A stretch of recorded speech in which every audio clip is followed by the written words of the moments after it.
Still overseas, and while Hillary Clinton and Barack Obama battle it out to represent the Democrats in the November election, John McCain has been confirmed as the Republican nominee.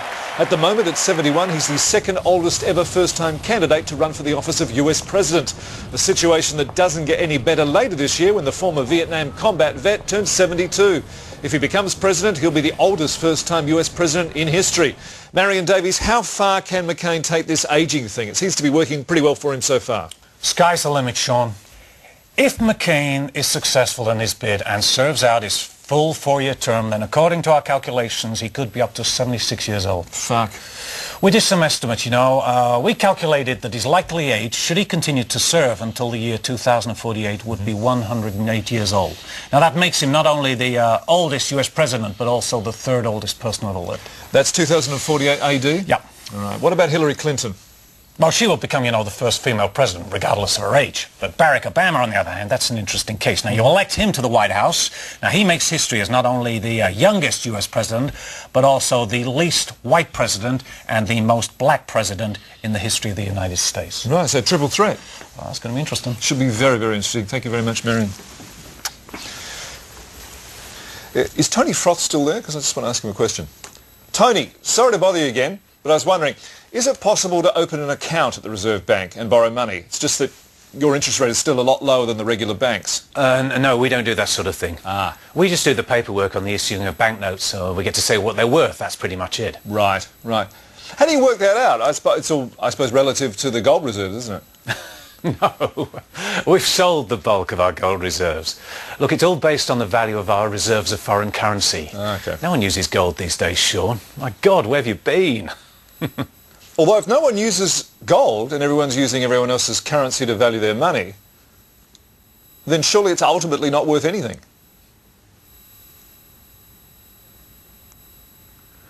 Tony Froth, many thanks.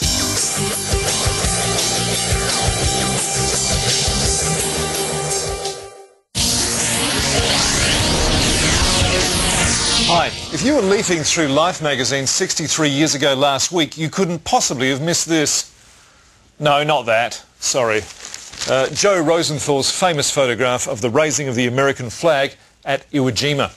One of the men featured in the photograph, former Sergeant Hank Hansen, is in Australia to promote his book, Moment of Glory, about the battles at Iwo Jima, Vella La Vella, Bougainville and the Northern Solomons. I spoke to him last week.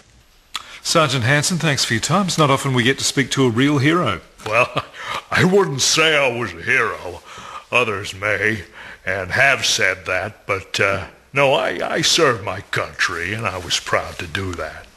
I want to ask you about that photograph. Yeah. You've probably been asked about 1,000,000 times, but I wonder whether at the time you and your comrades were raising that flag, whether you had any appreciation of just how momentous an occasion it was. Well, at the time, me and my buddies were just raising a flag, pure and simple, but I do remember looking over and seeing this photographer fella aiming his speed graphic camera at us, and it was a big old thing. It was about 35 feet away, and I remember yelling out to this fella. I yelled out, I said, hey, you better make sure your lens setting is between f8 and f11. Give yourself a shutter speed there of 1/400th of a second, or you're going to be in a lot of trouble, son. Right, so you gave Joe Rosenthal the lens and speed setting for the photograph. I didn't know that. Well, God rest his soul, yes, I did.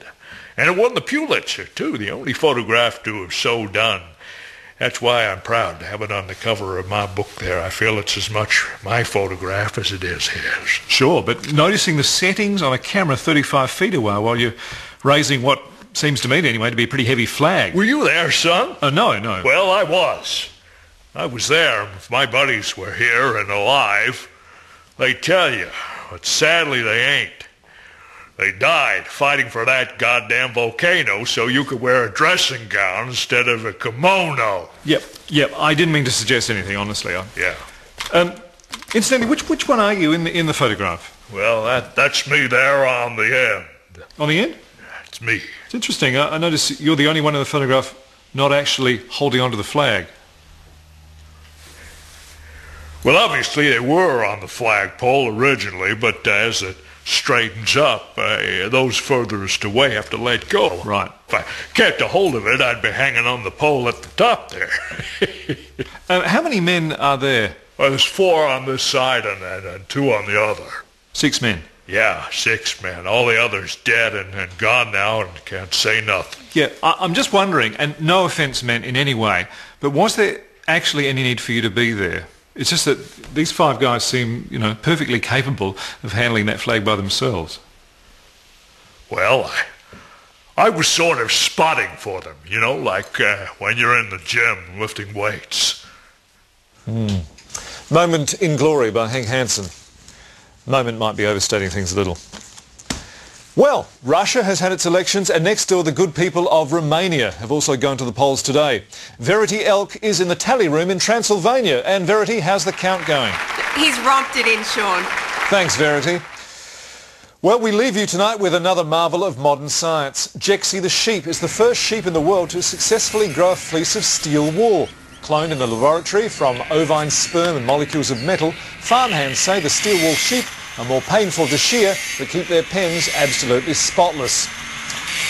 And before we go, a quick look at world temperatures with Octavius Bartonheight III. Oh, well, thanks, Sean. The outer crust is a balmy 23 degrees Celsius, the mantle 870 degrees Celsius, 5,200 degrees Celsius for the outer core and cooling, and for the Earth's inner core, 7,000 degrees Celsius. So, if you're a Morlock, don't forget to wear a hat.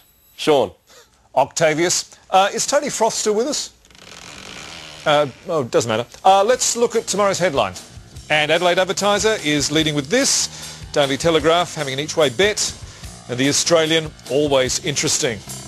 And a final thought, if I may. If truth is the first casualty of war, then presumably that's not true, and it isn't. Yahasra and good night.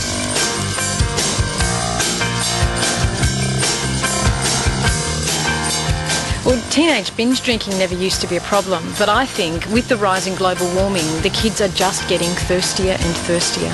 So Dick Smith is helping David Hicks get a job. Right, so you've got a guy trained in terrorism teaming up with a guy who flies helicopters. Doesn't sound like a great combination. Yeah, insurance premiums are going up by 5%, but that would have been a lot worse if Nicola Roxon hadn't talked them down from the 5.2% rise that they were asking for. I mean, that 0.2% ends up saving you about 10 cents per weekly premium insurance payment, which works out to be about $5.20 a year, which is easily enough money to pay for the thank you card, the envelope and the postage that every grateful family should be sending to Nicola Roxon for refusing to buckle to the insurance premium people.